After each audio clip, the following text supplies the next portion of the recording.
یہ تصور کیا ہے اور یہ ہماری زندگیوں پر کیسے لاگو ہوتا ہے؟ دیکھیں، ریٹ ریس دراصل اوسط تعلیم یافتہ اور محنتی انسان کی زندگی کا مالیاتی نقشہ ہے۔ یہ کچھ اس طرح چلتا ہے۔ ایک طرح کا لائف سائیکل؟ بالکل، ایک پیٹرن ہے۔ آپ اسکول جاتے ہیں، اچھی تعلیم حاصل کرتے ہیں، ایک محفوظ نوکری تلاش کرتے ہیں، آپ پیسہ کمانا شروع کرتے ہیں، آپ کی ساخت بنتی ہے اور بینکس آپ کو کریڈٹ کارڈز بھیج دیتے ہیں۔ آپ خرچ کرنا شروع کرتے ہیں۔ پھر آپ کی شادی ہوتی ہے، میاں بیوی دونوں کام کرتے ہیں، 2 تنخواہیں آتی ہیں تو وہ خوش ہوتے ہیں اور اپنے خوابوں کا گھر، ایک نئی گاڑی اور اچھی چیزیں خریدتے ہیں۔ اور ظاہر ہے یہ سب کچھ قرض پر ہوتا ہے۔ بالکل۔ پھر بچے ہو جاتے ہیں اور اخراجات آسمان سے باتیں کرنے لگتے ہیں۔ اب انہیں مزید پیسوں کی ضرورت پڑتی ہے تو وہ اور زیادہ محنت کرتے ہیں، ترقی کے لیے، تنخواہ میں اضافے کے لیے۔ تنخواہ بڑھتی ہے؟ تنخواہ بڑھتی ہے، لیکن وہ ایک اونچے ٹیکس بریکٹ میں چلے جاتے ہیں، ان کے گھر کے ٹیکس بڑھ جاتے ہیں، ان کے قرضوں کی قسطیں وہیں ہوتی ہیں۔ وہ اپنی بڑی ہوئی تنخواہ کو دیکھتے ہیں اور سوچتے ہیں کہ پیسہ آخر گیا کہاں؟ تو وہ اپنی پوری زندگی، مطلب اپنی کمپنی کے مالکوں کے لیے، حکومت کے لیے ٹیکس کی شکل میں اور بینک کے لیے قرضوں کی شکل میں کام کرتے رہتے ہیں۔ وہ پیسے کے غلام بن جاتے ہیں۔ جی۔ لیکن مجھے ایک بات بتائیں، کیا یہ چوہوں کی دوڑ اتنی ہی بری ہے؟ بہت سے لوگوں کے لیے یہ تحفظ اور ایک مستحکم زندگی کی ضمانت ہے۔ کیا کیوساکی اس استحکام کو یکسر مسترد کر رہے ہیں؟ یہ ایک بہت اہم سوال ہے۔ دیکھیں، کیوساکی استحکام کے خلاف نہیں ہے، وہ جھوٹے تحفظ کے خلاف ہیں۔ ان کا نقطہ یہ ہے کہ جس چیز کو لوگ محفوظ سمجھتے ہیں، یعنی ایک نوکری، وہ دراصل سب سے زیادہ غیر محفوظ ہے۔ کیسے؟ کیونکہ آپ کا کنٹرول کسی اور کے ہاتھ میں ہے۔ آپ کو کسی بھی دن نوکری سے نکالا جا سکتا ہے۔ اس کے برعکس، مالی طور پر تعلیم یافتہ ہونا اور اپنے اثاثے بنانا وہ حقیقی تحفظ ہے۔ اچھا۔ ریٹ ریس کا سب سے بڑا مسئلہ یہ ہے کہ یہ 2 بنیادی جذبات پر چلتی ہے: خوف اور لالچ۔ خوف اور لالچ، اسے تھوڑا اور واضح کریں۔ اچھا، نوکری کھونے کا خوف آپ کو ہر صبح اٹھ کر ایسی نوکری پر جانے پر مجبور کرتا ہے جو شاید آپ کو پسند بھی نہ ہو۔ یہ خوف آپ کو مالی خطرات لینے سے روکتا ہے۔ ٹھیک ہے۔ پھر جب تنخواہ آپ کے اکاؤنٹ میں آتی ہے تو لالچ یا خواہش کا جذبہ آپ پر حاوی ہو جاتا ہے۔ آپ وہ نئی گاڑی دیکھتے ہیں، وہ نیا فون، وہ چھٹیاں، اور پیسہ خرچ کر دیتے ہیں۔ اور یہ چکر چلتا رہتا ہے؟ بالکل، خوف آپ کو کام پر بھیجتا ہے، لالچ آپ سے خرچ کرواتا ہے۔ آپ کبھی بھی اس چکر سے باہر نہیں نکل پاتے، اور پھر آپ اپنے بچوں کو بھی یہی مشورہ دیتے ہیں: خوب پڑھو اور ایک محفوظ نوکری تلاش کرو۔ اچھا، تو جب امیر والد نے رابرٹ اور مائک کو بغیر تنخواہ کے کام کرنے کو کہا تو وہ اصل میں ان کے دماغ کو اسی خوف اور لالچ کے چکر سے آزاد کر رہے تھے؟ جی ہاں۔ یہ تو بڑا زبردست نفسیاتی حربہ ہے۔ آئیے اس کہانی پر چلتے ہیں، کیونکہ یہی کتاب کا پہلا اور سب سے طاقتور سبق ہے: امیر پیسے کے لیے کام نہیں کرتے۔ جی، یہ کہانی اس سبق کی بہترین عملی مثال ہے۔ جب 9 سالہ رابرٹ اور مائک نے امیر بننے کا طریقہ پوچھا تو امیر والد نے مسکراتے ہوئے انہیں اپنے ایک سپر سٹور پر کام کی پیشکش کی۔ اور تنخواہ کیا تھی؟ 10 سینٹ فی گھنٹہ؟ یہ 1950 کی دہائی میں بھی بہت کم معاوضہ تھا۔ کام انتہائی بورنگ تھا۔ ہفتے کے دن 3 گھنٹے تک شیلف پر رکھی ٹن کی ڈبیوں سے دھول صاف کرنا اور انہیں واپس ترتیب سے رکھنا۔ اور ظاہر ہے 3 ہفتوں کے بعد رابرٹ کا صبر جواب دے گیا۔ اسے لگا کہ اس کا استحصال ہو رہا ہے، اسے کچھ سکھایا نہیں جا رہا۔ اور امیر والد صرف اس سے مفت میں کام کروا رہے ہیں۔ وہ غصے میں نوکری چھوڑنے اور امیر والد کا سامنا کرنے پہنچ گیا۔ اور یہی وہ لمحہ تھا جس کا امیر والد کو انتظار تھا۔ بالکل، انہوں نے رابرٹ کو بیٹھنے کو کہا اور مسکرا کر بولے: مبارک ہو، صرف 1 مہینے میں تم میرے زیادہ تر ملازمین کی طرح سوچنے لگے ہو۔ واہ! غصے میں آ کر اپنے باس، اپنی نوکری یا اپنے حالات سے لڑنا شروع کر دیتے ہیں، لیکن بہت کم لوگ ہوتے ہیں جو رک کر یہ سمجھتے ہیں کہ زندگی انہیں کچھ سکھانے کی کوشش کر رہی ہے۔ امیر والد نے کہا، تمہارا 10 سینٹ پر غصہ کرنا ایک اچھی علامت ہے۔ اگر تم بغیر سوال کیے یہ کام کرتے رہتے تو میں تمہیں کچھ نہیں سکھا سکتا تھا۔ جی، انہوں نے کہا، سچی سیکھ کے لیے توانائی، جذبہ اور شدید خواہش کی ضرورت ہوتی ہے، اور غصہ اس فارمولے کا ایک بہت بڑا حصہ ہے۔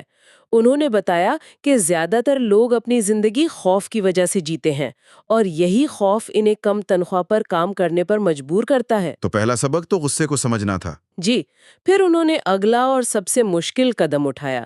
انہوں نے رابرٹ کو ایک نئی پیشکش کی، اب تم کام پر واپس آؤ لیکن اس بار میں تمہیں کچھ بھی ادا نہیں کروں گی، صفر۔ کچھ بھی نہیں؟ کچھ بھی نہیں۔ اس کا مقصد بچوں کو پیسے کے لیے کام کرنے کی سوچ سے مکمل طور پر نکالنا تھا۔ وہ چاہتے تھے کہ ان کا دماغ تنخواہ کے لالچ سے ہٹ کر حقیقی مواقع تلاش کرنا شروع کرے۔ یہ تو کسی بھی بچے کے لیے بلکہ کسی بڑے کے لیے بھی ایک ناقابل یقین بات ہوتی، بغیر تنخواہ کے کام کرنا۔ بہت مشکل چیلنج تھا، لیکن بچوں نے یہ قبول کر لیا اور اگلے 3 ہفتوں تک انہوں نے مفت میں وہی بورنگ کام کیا۔ لیکن اب کچھ بدل گیا تھا۔ کیا بدلا؟ اب وہ تنخواہ کا انتظار نہیں کر رہے تھے، تو ان کا دماغ اور آنکھیں کھلی ہوئی تھیں، وہ مواقع تلاش کر رہے تھے۔ اچھا۔ اور وہیں انہیں ایک موقع نظر آیا۔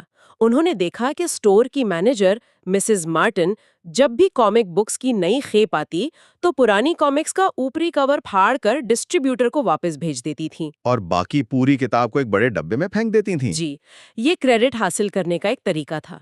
تو بچوں نے اس میں ایک موقع دیکھا۔ انہوں نے ڈسٹریبیوٹر سے پوچھا کہ کیا وہ یہ پھینکی ہوئی کامکس لے سکتے ہیں؟ ڈسٹریبیوٹر نے حامی بھر لی، لیکن ایک شرط پر۔ کہ وہ انہیں دوبارہ بیچ نہیں سکتے۔ بالکل، اور یہ ایک اہم شرط تھی۔ اگر وہ بیچتے تو وہ صرف ایک اور نوکری کر رہے ہوتے، لیکن انہوں نے ایک بہتر منصوبہ بنایا۔ کیا منصوبہ تھا؟ انہوں نے وہ سینکڑوں کامک بکس لیں اور مائک کے گھر کے خالی تہہ خانے میں ایک لائبریری قائم کی۔ ایک لائبریری؟ واہ! جی، انہوں نے اپنے پڑوس کے بچوں کو دعوت دی کہ وہ 10 سینٹ داخلہ فیس دے کر لائبریری میں آ سکتے ہیں اور 2 گھنٹے تک جتنی چاہیں کامکس پڑھ سکتے ہیں۔ یہ تو ایک شاندار بزنس ماڈل تھا۔ ایک کامک بک اس وقت 10 سینٹ کی آتی تھی، لیکن یہاں بچے 10 سینٹ میں 2 گھنٹے کے اندر 5، 6 یا اس سے بھی زیادہ کامکس پڑھ سکتے تھے۔ بچوں کے لیے تو یہ ایک زبردست ڈیل تھی۔ بالکل۔ اور نتیجہ، ان کا یہ کاروبار کامیاب ہو گیا۔ وہ ہر ہفتے اوسطاً $9.5 کمانے لگے۔ جو ان کی پرانی تنخواہ سے کہیں زیادہ تھا۔ کر رہا تھا۔ بالکل، ان کا بزنس ان کے لیے پیسہ کما رہا تھا۔ تو یہی کیوساکی کے مطابق اثاثے کی اصل تعریف ہے، کوئی بھی چیز جو آپ کی جیب میں پیسہ ڈالے جبکہ آپ وہاں خود موجود نہ ہوں۔ درست۔ اس کے برعکس ان کے غریب والد کا گھر، جسے وہ اپنا سب سے بڑا اثاثہ سمجھتے تھے، وہ دراصل ایک لائبلٹی یا ذمہ داری تھی، کیونکہ وہ ہر مہینے ان کی جیب سے پیسہ نکالتا تھا، مارگیج، ٹیکس، مرمت کی شکل میں۔ بالکل درست کہا۔ کامک بک لائبریری ان بچوں کا پہلا اثاثہ تھا۔ انہوں نے پیسے کے لیے کام کرنا چھوڑ دیا تھا اور پیسے کو اپنے لیے کام پر لگا دیا تھا۔ ان کا دماغ اب تنخواہ کے خوف اور لالچ سے آزاد ہو کر موقع تلاش کر رہا تھا۔ یہی اس پہلے سبق کا اصل نچوڑ ہے۔ جی، یہ صرف ایک کاروبار شروع کرنے کے بارے میں نہیں ہے، بلکہ اپنی سوچ کو ایک ملازم سے ایک سرمایہ کار کی سوچ میں بدلنے کے بارے میں ہے۔ تو آج کی اس گفتگو کا خلاصہ اگر ہم کریں تو جو بات سامنے آئی وہ یہ ہے کہ مالی آزادی کا پہلا قدم پیسے کے پیچھے بھاگنا نہیں، بلکہ یہ سمجھنا ہے کہ پیسہ کیسے کام کرتا ہے۔ غریب اور متوسط طبقہ اپنی زندگی پیسے کے لیے کام کرتے ہوئے گزار دیتا ہے، جو انہیں اسی چوہوں کی دوڑ میں قید رکھتا ہے۔ جبکہ امیر لوگ مالی تعلیم حاصل کرتے ہیں تاکہ وہ اثاثے بنا سکیں، ایسے نظام جو ان کے لیے پیسہ کمائیں۔ انہوں نے اپنے دماغ کو اپنا سب سے قیمتی اثاثہ بنایا۔ ایک ایسا اثاثہ جو مزید اثاثک بنانے کی صلاحیت رکھتا ہے۔ بالکل، یہ صرف امیر پیدا ہونے کی بات نہیں، یہ امیروں کی طرح سوچنے کی بات ہے۔ اور آخر میں سننے والوں کے لیے ایک سوچ، کیوساکی کا ماڈل نوکری کرنے کے بجائے کاروبار اور سرمایہ کاری پر بہت زور دیتا ہے، لیکن ایک سوال یہ بھی اٹھتا ہے کہ کیا یہ ہر کسی کے لیے قابل عمل ہے؟ یہ بہت اہم سوال ہے۔ مطلب معاشرے کو اچھے ڈاکٹرز، اساتذہ، انجینئرز اور ہنرمندوں کی بھی تو ضرورت ہے جو پیسے کے لیے کام کرتے ہیں۔ تو کیا اصل سبق اپنی نوکری چھوڑ دینا ہے؟ شاید نہیں، میرے خیال میں اصل سبق یہ ہے۔ یا اپنی نوکری کے ساتھ ساتھ ایک سرمایہ کار کی طرح سوچنا اور اپنی آمدنی کو اپنے لیے کام پر لگانا شروع کرنا ہے، چاہے وہ کتنی ہی چھوٹی کیوں نہ ہو۔ بالکل یہی بات ہے۔ اصل سبق نوکری چھوڑنا نہیں، بلکہ اپنی سوچ بدلنا ہے۔ آپ اپنی نوکری کرتے رہیں لیکن اس سے جو آمدنی ہو اسے اثاثے بنانے میں لگائیں۔ یہی حقیقی مالی ذہانت ہے۔ بائیو پلس میں خوش آمدید، علم، شعور اور خود انحصاری کی دنیا میں۔ یہ ہے حصہ نمبر 2، مالی تعلیم۔ تو آئیے اس گہری بحث کا آغاز کرتے ہیں۔ آج ہم ایک ایسے سوال کا جواب تلاش کریں گے جو شاید بہت سے لوگوں کے ذہن میں آتا ہے کہ کیوں پڑھے لکھے، قابل اور محنتی لوگ اکثر ساری زندگی مالی طور پر جدوجہد کرتے رہتے ہیں۔ جی، اور وہیں دوسری طرف کچھ لوگ بظاہر کم محنت سے زیادہ امیر ہو جاتے ہیں۔ بالکل۔ یہ ایک بہت اہم سوال ہے، اور ہمارے پاس جو مواد ہے وہ یہ دعویٰ کرتا ہے کہ اس کا جواب ایک بہت ہی سادہ سے راز میں چھپا ہوا ہے۔ اچھا؟ جی، ایک ایسا بنیادی اصول جسے اسکولوں یا کالجوں میں نہیں سکھایا جاتا، اور یہ اصول اتنا طاقتور ہے کہ یہ امیر اور باقی سب کے درمیان ایک لکیر کھینچ دیتا ہے۔ اور یہی ہماری آج کی گفتگو کا مرکز ہے۔ پچھلی بار ہم نے یہ سیکھا تھا کہ امیر لوگ پیسے کے لیے کام نہیں کرتے، بلکہ پیسہ ان کے لیے کام کرتا ہے۔ آج ہم سمجھیں گے کہ وہ ایسا کرتے کیسے ہیں۔ ہم دیکھیں گے کہ کیوں زیادہ آمدنی بھی مالی مسائل حل نہیں کرتی، اور امیر، غریب اور متوسط طبقے کے پیسے کو دیکھنے اور استعمال کرنے کے انداز میں کیا بنیادی فرق ہے۔ تو یہ صرف پیسے کمانے کی بات نہیں ہے، بلکہ پیسے کی زبان سمجھنے کی بات ہے۔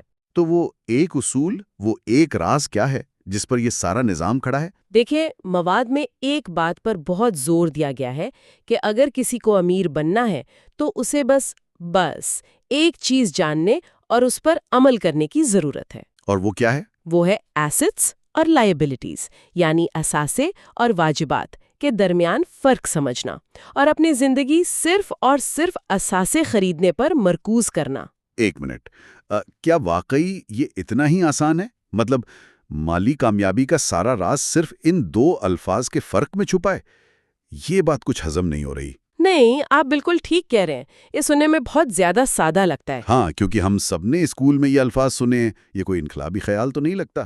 مسئلہ یہی ہے، مسئلہ یہ ہے کہ ہم ان الفاظ کی جو کتابی تعریفیں ہیں نا، ان میں الجھ جاتے ہیں، لیکن جو ذرائع ہمارے پاس ہیں ان میں مصنف کے امیر والد نے اسے ناقابل یقین حد تک آسان بنا دیا ہے۔